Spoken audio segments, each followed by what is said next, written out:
राधा वल्लभ श्री हरिवंश। इस वीडियो में हम बात करने जा रहे हैं हलषष्ठी व्रत, जिसे ललही छठ के नाम से भी जाना जाता है। हमारे क्षेत्र में से हर छठ का व्रत कहते हैं, जो कि संतान की लंबी आयु की कामना से रखा जाता है। संतान के जीवन में सुख समृद्धि बनी रहे, इसके लिए हर छठ व्रत महिलाएं धारण करती हैं।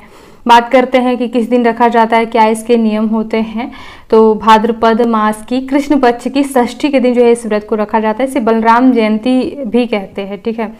और इस व्रत में बांस का पूजन विशेष रूप से किया जाता है, जैसे कि हमारे धर्म में वंश का प्रतीक माना जाता है बांस, तो बांस की पूजा करके फिर जो है दान किया जाता है। और शुरू कैसे करते हैं इस व्रत को, देखिए इस व्रत में महुए का बहुत ज़्यादा महत्व होता है।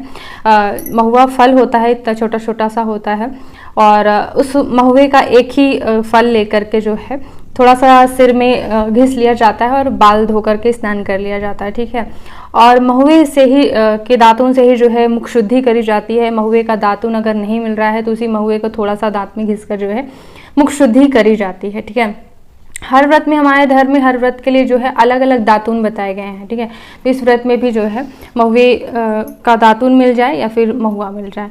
इसके बाद जो है आगे पूजन में भी महुए का प्रयोग होता है। पूजा करने के बाद जो है खाने में भी जो है महुए का ही प्रयोग होता है। महुए से बने पदार्थों का जो है सेवन इस व्रत में खास तौर पर किया जाता है।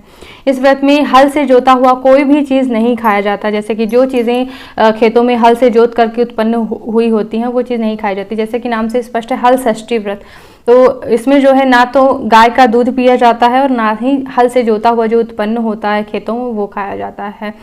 तो कई क्षेत्रों में जैसे कि सिंघाड़े के आटे का हलवा खाते हैं लोग, ठीक है। कई लोग केला भी खाते हैं, कह देते हैं कि जो है वो हल से जोता हुआ नहीं है, पेड़ है तो इसलिए। लेकिन इस व्रत में जो है विशेष तौर पर महुए के साथ दही बहुत मतलब विशेष रूप से खाया जाता है। साथ ही साथ फसही के चावल, कई क्षेत्रों में पिन्नी के चावल या फिर लाल चावल भी बोले जाते हैं, जो कि बिना जो है हल से जोते हुए उत्पन्न होते हैं, ठीक है। तो उन चावलों को खाया जाता है दही के साथ और महुए के साथ, ठीक है। और अगर किसी को चाय वगैरह पीना होता वो भी जो है महुए का ही लोग जो है पीते हैं। अब पूजा विधि की भी बात कर लेते हैं। तो देखिए दोपहर के समय जो है पूजा करी जाती है या फिर पूजा का मुहूर्त जो है होता है, तो उसमें क्या है कि पलाश और कुश का जो है घास लगाया जाता है। पलाश के पत्ते और कुश का घास जो है वो धरती में गाड़ लिया जाता है। आप चाहें तो गमले में गाड़ सकते हैं, और पानी जो है जल अलग से रख सकते हैं। कई लोग जो है नदी बनाते हैं, पानी मतलब खोद करके थोड़ा सा उसमें पानी भर देते हैं, ठीक है। तो इस प्रकार से सारी प्राकृतिक चीज़ों का ही इस व्रत में प्रयोग किया जाता है। कुश और पलाश को जो है गाड़ करके और फिर उसकी पूजा करी जाती है।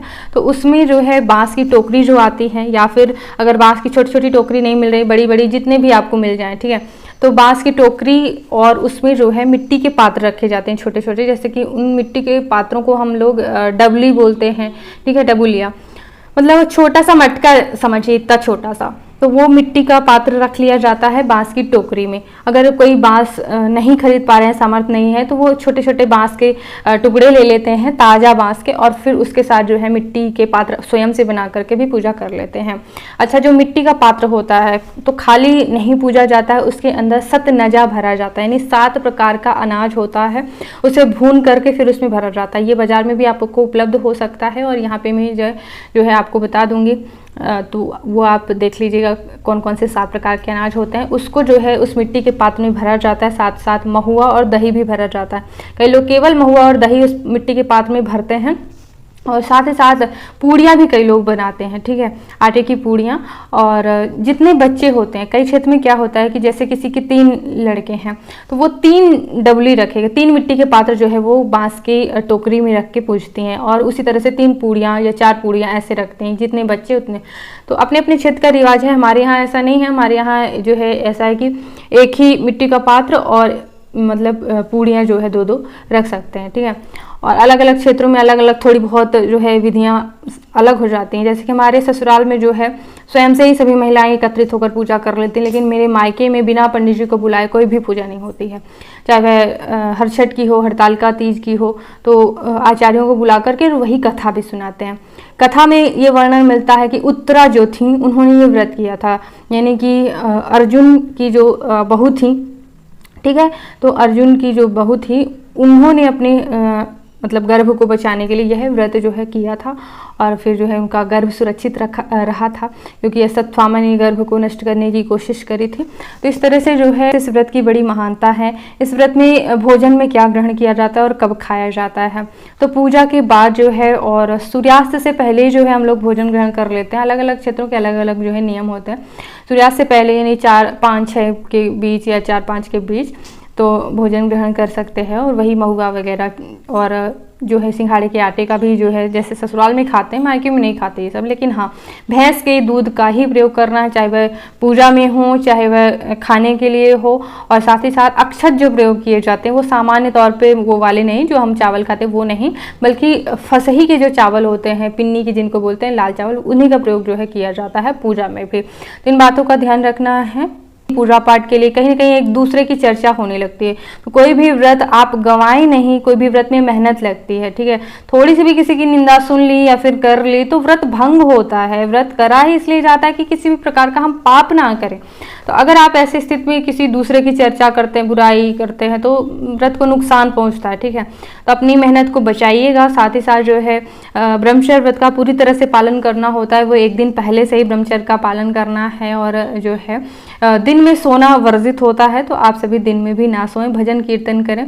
और सबसे ज़्यादा कहूँगी कि नाम जप किया करें, क्योंकि नाम जप करने से एक तो व्रत में अगर कोई पूजा पाठ में गलती हो गई, कई बार होता है कि हम कुछ पूजा की सामग्री नहीं जुटा पाते हैं या कुछ भी है, तो उसकी भरपाई हो जाती नाम जप करने से। क्षमा याचना तो है ही पूजा के बाद, साथ ही साथ नाम संकीर्तन अगर उसी आसन पर बैठ करके कर लिया जाए जिसमें हमने पूजन किया है, तो वो पूजा की जो भी गलतियां हो गई उनकी भी भरपाई हो जाती है। साथ ही साथ अगर कोई काम कर रहे हैं, जैसे कि भून करके सतनाजा प्रयोग किया जाता है, उसको भूनते हुए भगवान का नाम शिव शिव शिव, जैसे कि इसमें शिव परिवार की भी आप प्रतिमा रख करके पूजा कर सकते हैं। बलराम भगवान यानी राधा कृष्ण बलराम जी, इनकी प्रतिमा रख करके जो है पूजा कर सकते हैं, ठीक है। और साथ ही साथ जो है आपको पलास और कुछ घास जो है वो तो धरती में गाड़कर पूजा करनी ही है। पूजा के बाद ध्यान रखिएगा बांस का दान करना बहुत ज्यादा जरूरी है। ना केवल बांस की पूजा करना, देखिए टोकरियों की पहले पूजा कर ली जाती है हल्दी कुमकुम लगा करके, ठीक है। और जब पूजा हो गई, भगवान को आपने अर्पित कर दिया, तब जो है ब्राह्मण को दान अवश्य करना चाहिए। बांस दान करने से वंश वृद्धि होती है, पुत्र पौत्र बढ़ते ही रहते हैं, हमेशा उत्पन्न होते रहते हैं घर परिवार में और सुखी रहते हैं। तो इसलिए जो है उसी एक टोकरी में जो है बांस में और कुछ सामान रख करके जो है, जैसे कि जो भी आपने महुआ वगैरह चढ़ाया हो, दान दक्षिणा रख करके पंडित जी को ज़रूर दान करना चाहिए, बिल्कुल मत भूलिएगा। नहीं है अगर पंडित जी, तो या तो आप मंदिर में जा करके दे के आ सकते हैं, या फिर अपनी मानदान को, बहन को, या फिर जो है मतलब बहन नहीं नंद को, या फिर बुआ सास को, जो आपकी मानदान यानी ब्राह्मण जो आपकी कहलाते हैं, उनको जो है दान करना चाहिए। साथ ही साथ मंदिर में भी एक ब्राह्मण को तो दान आवश्यक ही है। तो इन सभी नियमों को मानते हुए जो है आपको व्रत करना है। त्योहार की पूजा विधि करके वीडियो दिखाती रहती हूँ, जैसे जन्माष्टमी का त्यौहार आने वाला है, उसकी पूजा करके पूरी वीडियो मैंने दी हुई है मेरे चैनल पर। तो एक बार चैनल पर आकर के सभी वीडियो आप ज़रूर देखिएगा। और इस वीडियो को देखने के लिए बहुत बहुत धन्यवाद। राधे राधे।